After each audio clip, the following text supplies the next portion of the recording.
Imagine holding a glowing ember in your hand. At first, it warms you, but soon it burns, scarring your palm. What if, instead, you simply opened your fingers and let it fall? In that simple act lies freedom. From pain, from burden, from chains we forge ourselves. Friends, in our fast-paced world, we cling to so much. Possessions that gather dust, grudges that poison our hearts, desires that lead us astray like mirages in the desert. But what if letting go wasn't loss, but liberation? Thiruvalluvar, the timeless sage of the Thirukkural, teaches us exactly that. His words, penned over 2,000 years ago, whisper universal truths for today, reminding us that true power comes not from holding on, but from releasing what no longer serves us. Today, let's journey through his wisdom on the power of letting go. We'll explore letting go of attachments, anger, and covetous desires, with relatable stories, simple analogies, and Thiruvalluvar's profound couplets. Ask yourself, what are you holding on to that's holding you back? Think of a bird in a cage. Beautiful, but trapped. We open the door, yet it hesitates, attached to its familiar bars. Aren't we like that sometimes? Clinging to things, people, or ideas that confine us. Thiruvalluvar, in his chapter on renunciation, urges us to release these bonds for a higher peace. Consider couplet 341. Whatever thing of whatever kind a man relinquishes, suffering therefrom he has none. What does this mean? Like shedding a heavy backpack on a long hike, letting go lightens your load. In today's terms, it's decluttering your life, not just your closet, but your mind.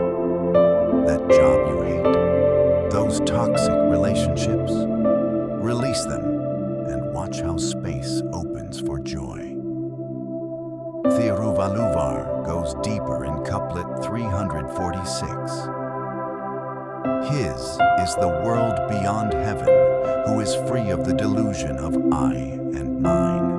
Rhetorical question. How often do we say, my success, my failure, letting ego inflate like a balloon ready to pop?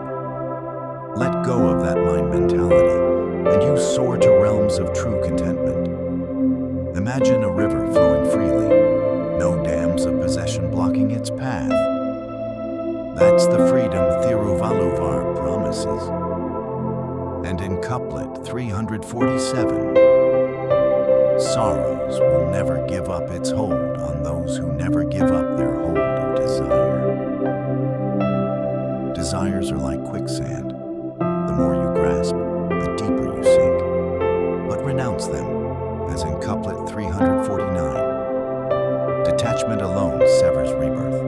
All else will be found transient. Life cycles of ups and downs end when we stop clinging. Finally, a beacon. Couplet 350. Cling to the one who clings to nothing, and so clinging, cease to cling. Attach to timeless wisdom or higher power, and it helps you detach from the rest. Like using a ladder to climb, then stepping off at the top. Have you ever carried a grudge like a backpack of stones? Each one heavier with time, weighing down your steps? Anger is a fire we fan ourselves. It burns us more than anyone else. Thiruvalluvar's chapter on forbearance teaches us to extinguish it through patience and forgiveness. Couplet 152.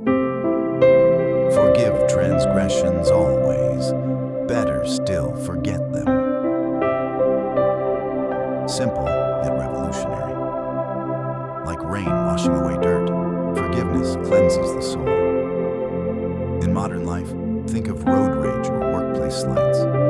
Hold on, and you stew in toxicity. Let go, and you drive on freely. Why cling to hurts when forgetting frees you? Couplet 156 deepens this. Retaliation gives but a day's joy. Forbearance brings glory for all time. Revenge is sweet like sugarcane juice, fleeting and messy. But forbearance? It's a legacy, like a tree providing shade for generations. Thiruvalluvar asks us, would you trade eternal respect for a moment's satisfaction? In couplet let 157, though unjustly afflicted by others, pity them and refrain from unrighteous response. Pity the angry, they're prisoners of their own storm. And couplet 158, let a man conquer by his forbearance those who wrong him with arrogance. True victory isn't punching back, it's rising above, like a mountain unmoved by winds. Desire is a thief in the night, stealing peace while promising riches. We covet what others have, bigger homes, shinier cars, but end up poor in spirit. Thiruvalluvar's chapter on absence of covetousness warns against this trap. Couplet 171. Unjust desire to covet others' honest wealth at once ruins home and begets evil. Like a weed choking a garden, covetousness destroys from within. In today's social media world, scrolling breeds envy. Why not me? But Thiruvalluvar reminds, true wealth blooms when we water our own soil. Couplet 173.